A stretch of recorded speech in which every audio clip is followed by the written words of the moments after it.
बिस्मिल्लाहिर्रहमानिर्रहीम। अस्सलाम वालेकुम बच्चों, हम लोग अपना चैप्टर नंबर 14 जो कि मैक्रोमॉलिक्यूल्स है वो हम पढ़ रहे थे। कल हम लोगों ने जो है देखा था इंट्रोडक्शन और उसके अलावा टाइप्स ऑफ पॉलीमर्स। आज का जो हमारा टॉपिक है वो है पॉलीमराइजेशन प्रोसेस, कि ये जो पॉलीमराइजेशन हो रही है, पॉलीमर हम बना रहे हैं, वो किस तरह के प्रोसेस से बन रहे हैं। 1929 में W.H. कैरोथर्स ने सजेस्ट की थी classification of the polymerization on the two types. ये टू टाइप्स में पॉलीमराइजेशन को उसने क्लासिफाई किया था on the basis of the method कि किस तरीके से जो है वो पॉलीमर्स बन रहे हैं। अब वो जो दो टाइप्स हैं वो कौन कौन सी हैं? एडिशन पॉलीमराइजेशन और कंडेंसेशन पॉलीमराइजेशन। ये बेसिकली नाम से पता चल रहा है वो पॉलीमर जो कि एडिशन रिएक्शन की वजह से बनेंगे, उन पॉलीमर्स को बनने के प्रोसेस को हम कहेंगे एडिशन पॉलीमराइजेशन।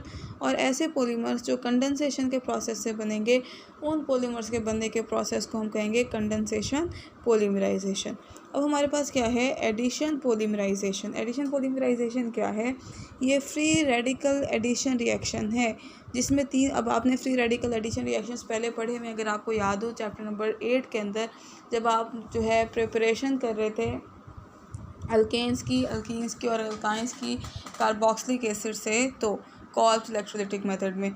दूसरा जो है आप लोगों ने ये पढ़ा था रिएक्शन ऑफ अल्केन्स में भी, सही है। तो ये वही वाला फ्री रेडिकल रिएक्शन है जिसमें 3 स्टेप्स हैं: इनिशिएशन, प्रोपेगेशन एंड टर्मिनेशन। अब उसके एग्जांपल क्या दिया उन्होंने? Polymerisation of styrene. स्टाइरीन की जो पॉलीमराइजेशन होती है वो और एडिशन पॉलीमराइजेशन से होती है। एडिशन ऑफ पॉलीमराइजेशन इस कैटलाइज, अब जब ये एक फ्री रेडिकल रिएक्शन है तो ऑब्वियस सी बात है कि यहाँ पर जो कैटलिस्ट होगा या तो वो हीट होगी या फिर फोटोकेमिकल डीकम्पोजिशन होगी। ऑर्गेनिक पर ऑक्साइड्स की, इसमें आप क्या यूज़ कर रहे हैं? ऑर्गेनिक पर ऑक्साइड्स यूज़ कर रहे हैं, उनकी डीकम्पोजिशन होगी और उनकी डीकम्पोजिशन होके हमारे पास फ्री रेडिकल बनेगा। अब पहला स्टेप है इनिशिएशन। अब ये देखें बेटा, ये एक पर ऑक्साइड है, सही है। इस पर ऑक्साइड की डीकम्पोजिशन हुई है और उसके नतीजे में रेडिकल्स बन गए हैं। अब ये जो रेडिकल बने हैं ये स्टाइरीन, ये अभी आपने फार्मूला याद रखना है, CH2 double bond CH C6H5, ये जो है ये स्टाइरीन है। तो फ्री रेडिकल जो है वो स्टाइरीन के साथ रिएक्ट करेगा तो हमारे पास ये, अब इसका हमारे पास फ्री रेडिकल बन गया। अब ये नेक्स्ट वाले से जो है वो उसके अंदर आकर ऐड हो जाएगा और इस तरीके से ये ऐड होता जाएगा और एज अ रिज़ल्ट हमारा जो है जो स्टाइरीन है वो क्या बना देगा? पॉलीस्टाइरीन। पॉलीस्टाइरीन का मतलब क्या है? कि जिसमें बहुत सारे स्टाइरीन जो है वो मौजूद होंगे। और हमें ये पता है कि फ्री रेडिकल रिएक्शन के नतीजे में नया जो है वो फ्री रेडिकल ही बनता है। अब यहाँ पे इन्होंने रेडिकल्स मिस किए हुए हैं। देखें, एक रेडिकल ये है, जब ये इधर रिएक्ट करेगा तो ये वाला बॉन्ड इधर और ये वाला बॉन्ड इधर, इन दोनों के दरमियान बॉन्ड बन जाएगा और ये CH के ऊपर, सॉरी यहाँ पे ये इस CH के ऊपर बॉन्ड बन जाएगा और रेडिकल आ जाएगा। अब जब ये CH रेडिकल वाला नए स्टाइरिन से रिएक्ट करेगा तो फिर इन दोनों के दरमियान बॉन्ड बन जाएगा और इस वाले के ऊपर फ्री रेडिकल आ जाएगा। इसी तरीके से ये रिएक्शन होता रहेगा अनलेस ये रिएक्शन स्टॉप कब होगा? ये रिएक्शन स्टॉप तब होगा जब दो रेडिकल जो हैं वो आपस में रिएक्ट करेंगे तो ये रिएक्शन स्टॉप हो जाएगा। और ये जो प्रोसेस है ये है टर्मिनेशन। ये आप लोगों ने पहले भी पढ़ा हुआ है, सही है। तो इसको आप लोग अच्छे तरीके से देख लीजिएगा। अब एडिशन पॉलीमराइजेशन क्या है? वो पॉलीमराइजेशन जिसके अंदर पॉलीमर जो है वो एडिशन रिएक्शन से बने हैं। और एडिशन रिएक्शन भी कैसे हो रही है? फ्री रेडिकल एडिशन रिएक्शन हो रहा है जिसमें फ्री रेडिकल में हमारे पास 3 स्टेप्स हो रहे हैं: इनिशिएशन, प्रोपेगेशन और टर्मिनेशन। नेक्स्ट जो हमारी पॉलीमराइजेशन है वो है कंडेंसेशन पॉलीमराइजेशन। नाम से पता चल रहा है। अब ऐसी पॉलीमराइजेशन जिसके अंदर कंडेंसेशन होगी। कंडेंसेशन रिएक्शंस कौन से होते हैं? वो रिएक्शंस होते हैं जिनमें 2 या 2 से ज़्यादा मॉलिक्यूल्स आपस में जुड़ जाते हैं, मिल जाते हैं और एज अ रिज़ल्ट कोई छोटा सा मॉलिक्यूल वहाँ से रिलीज़ या इमिट हो जाता है। ये जो पॉलीमराइजेशन है ये रिजल्ट होगी from the mutual reaction of 2 functional groups. 2 functional groups जो आपस में रिएक्ट करेंगे। आमतौर पे इसमें से वाटर रिमूव होता है या फिर कोई मेथनॉल या अमोनिया, इस तरीके का कोई छोटा सा मॉलिक्यूल जो है वो उस रिएक्शन से रिमूव होता है। इसमें जो है क्या होता है कि दोनों साइड से चेन इंक्रीज़ होती है। फॉर एग्जांपल जो डाई कार्बोक्सिलिक एसिड्स हैं या एस्टर्स हैं वो कंबाइन करते हैं डाईओल्स के साथ। अब डाईओल का मतलब क्या है, जिसमें 2 हाइड्रोक्सिल ग्रुप होंगे और हमारे पास जो है पॉलीमर आ जाते हैं, जैसे कि नायलॉन और पॉलीएस्टर। ऐसे पॉलीमराइजेशंस जो हैं वो आमतौर पे आयोनिक होती हैं। अब ये देखें बच्चों और से, ये है हमारे पास डाई कार्बोक्सिलिक एसिड, इधर भी COH और इधर भी COH। ये हमारे पास एक डायोल है कि इसके दोनों तरफ OH ग्रुप लगा हुआ है।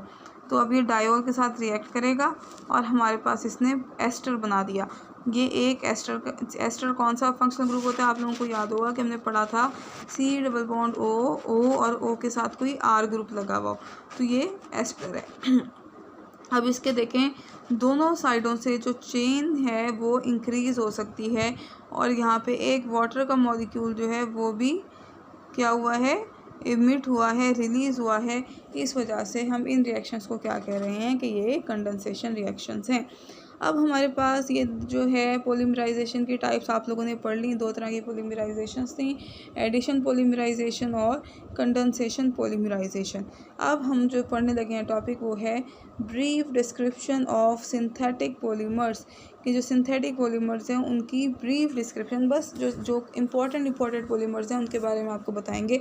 सबसे पहले सबसे इम्पॉर्टेंट PVC, पॉलीविनाइल क्लोराइड, ये एडिशन पॉलीमर है जो कि विनाइल क्लोराइड कोई पॉलीमराइजेशन से बनता है। उसके लिए टेम्परेचर कितना चाहिए, 52 डिग्री सेल्सियस, और प्रेशर कितना चाहिए, 9 एटमॉस्फेरिक प्रेशर। ये हमारे पास है vinyl chloride, CH2 double bond CHCl।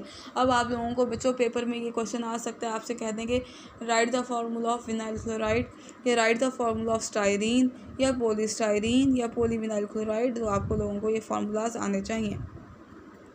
तो ये हमारे पास जो है CH2 CH2 Cl और ये N-1 का मतलब ये है कि यहाँ पे जितने भी हैं उससे एक हम, क्योंकि एक हमने स्टायरीन बाहर बना दी है, सॉरी विनाइल क्लोराइड बाहर बना, एक हमने जो है वो बाहर बना दिया है, इस वजह से ये जो है हमारा N-1 हो गया। अब ये पॉलीविनाइल क्लोराइड है।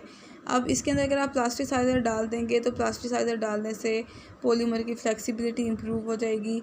ये फ्लोर कवरिंग्स के अंदर, पाइप्स के अंदर, ग्रामोफोन रिकॉर्डर्स के अंदर और जो है टॉयज़ वगैरह के अंदर, PVC के पाइप्स आपने सुने हैं, बहुत सारी चीज़ों में इस्तेमाल हो रहा है।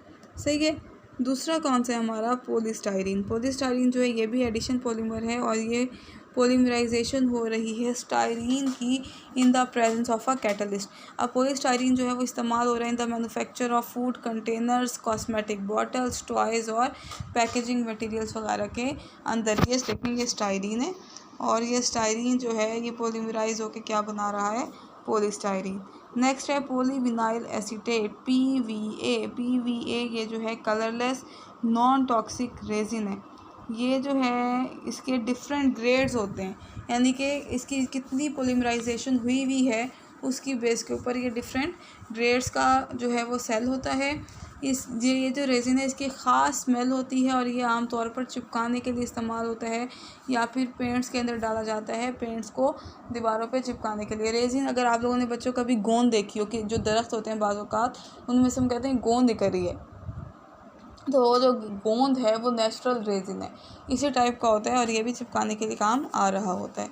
उसके बाद क्या है हमारे पास नेक्स्ट जो है वो है एक्रिलिक रेजिन्स। एक्रिलिक रेजिन्स कौन से हैं, ये जो है विनाइल रेजिन्स जैसे ही होते हैं। मोस्ट इम्पॉर्टेंट जो मोनोमर्स हैं एक्रिलिक रेजिन्स के वो कौन कौन से हैं, methyl methacrylate, acrylic acid और ब्यूटाइल एक्रिलेट। अब आपको इनके जो नीचे आपको फार्मूलाज दिए गए हैं आपको इनके स्ट्रक्चर्स आने चाहिए, acrylic acid, methyl methacrylate और एक्रिलोनाइट्राइल। अब ये जो एक्रिलिक फाइबर्स हैं ये बेस्ड करते हैं largely on acrylonitrile. Acrylic resin जो है कहाँ इस्तेमाल हो रहे हैं, प्लास्टिक्स में, कार इंडस्ट्री के लिए पेंट्स में और water based weather resistant paints. अब आजकल आप लोगों ने बहुत इश्तिहार देखे होंगे कि हमारे पास डिफरेंट तरह के पेंट्स आ रहे हैं, इमल्शन पेंट्स भी आ रहे हैं। इमल्शन पेंट्स कौन से होते हैं कि जिन पेंट्स के अंदर ही कुछ ना कुछ ग्लिटर या किसी तरह का वो टेक्सचर सा डला हुआ होता है। सही है। और ये वेदर रेजिस्टेंट पेंट्स कौन से होते हैं कि जो कहते हैं कि जी आप धूप हो चाहे बारिश हो चाहे रेजिस्टेंट पेंट कौन से हैं? वो पेंट्स हैं जिनके लिए कह रहे हैं कि चाहे धूप हो, चाहे बारिश हो, चाहे कितनी भी स्वेयर वेदर कंडीशन हो, तो हमारा पेंट ख़राब नहीं होगा। सही है। नेक्स्ट जो रेजिन्स हैं हमारे पास वो हैं पोलिएस्टर रेजिन्स। पोलिएस्टर रेजिन्स जो हैं वो प्रोडक्ट हैं of the reaction of an alcohol ethane 1,2-diol and aromatic bifunctional acid benzene 1,4-dicarboxylic acid। Polyester resin कैसे बन रहा है?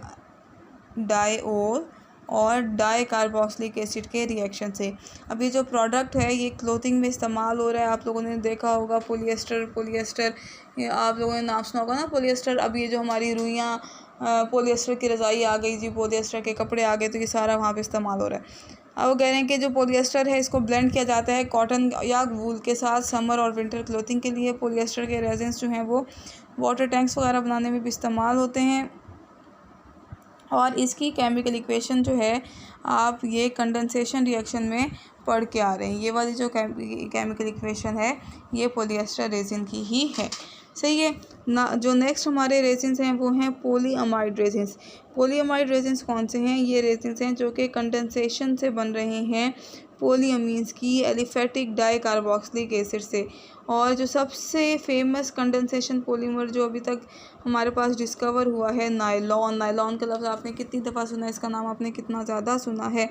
और अब वो कहते हैं कि तमाम पॉलीमाइड्स को ही नायलॉन कह दिया जाता है, जिसमें से सबसे इम्पॉर्टेंट जो पॉलीमाइड है वो है नायलॉन 66। और इसको नायलॉन 66 क्यों कहते हैं?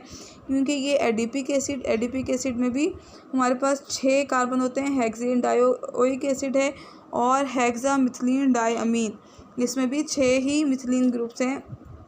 तो इस वजह से इसका नाम हमने रख दिया है नायलॉन 66। सही है। इसका नाम कहाँ से आया कि एडिपिक एसिड और हेक्सामिथिलीन डाइअमीन दोनों में जो है 6 कार्बन एटम है, इस वजह से। अब ये जो नायलॉन है ये टेक्सटाइल फाइबर के तौर पे इस्तेमाल होता है। इसके अलावा जो है ये क्या होता है, इसकी it has a combination of combination क्या इसमें कि इसकी स्ट्रेंथ ज़्यादा है ये, लेकिन इलास्टिक भी है, टफ भी है और अब्रेशन रेजिस्टेंस भी है। अब्रेशन यानी कि इसके ऊपर कोई अगर आप स्क्रैच वगैरह लगाएं तो इतनी आसानी से नहीं लगता।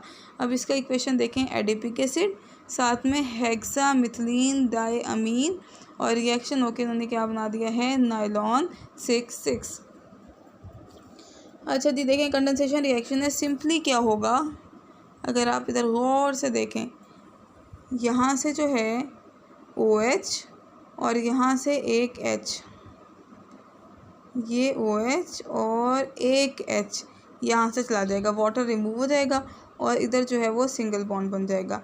इसी तरीके से जो है दूसरी साइड के ऊपर भी यही होगा कि यहाँ से इस ये वाला हमारा OH चला जाएगा और इधर से जो है एक हाइड्रोजन, यानी कि यहाँ पे आके एक और ये हेक्सामिथिलीन डाइअमीन लग जाएगा, यहाँ पे आके एक और डाइकार्बोक्सिलिक एसिड लग जाएगा, एडिपिक एसिड लग जाएगा और इस तरीके से ये चेन जो है वो लंबी होती जाएगी। नेक्स्ट जो रेजिन्स हैं वो हमारे हैं इपॉक्सी रेजिन्स। इपॉक्सी रेजिन्स जो हैं वो बेसिकली पॉलीईथर्स हैं और लेकिन उनका नाम जो है वो रखा गया है उनके स्टार्टिंग मटेरियल की बेस पे, जो कि है इपॉक्साइड ग्रुप, जो कि पॉलीमर में मौजूद होता है। इपॉक्सी रेजिन जो है वो कंडेंसेशन से बनते हैं एपीक्लोरोहाइड्रिन की डाइफिनाइलोल प्रोपेन के साथ। अब ये देखें, ये हमारे पास है डाइफिनाइलोल प्रोपेन और इसका जब रिएक्शन होगा इपॉक्साइड के साथ, इपॉक्साइड किसको कहते हैं बच्चों?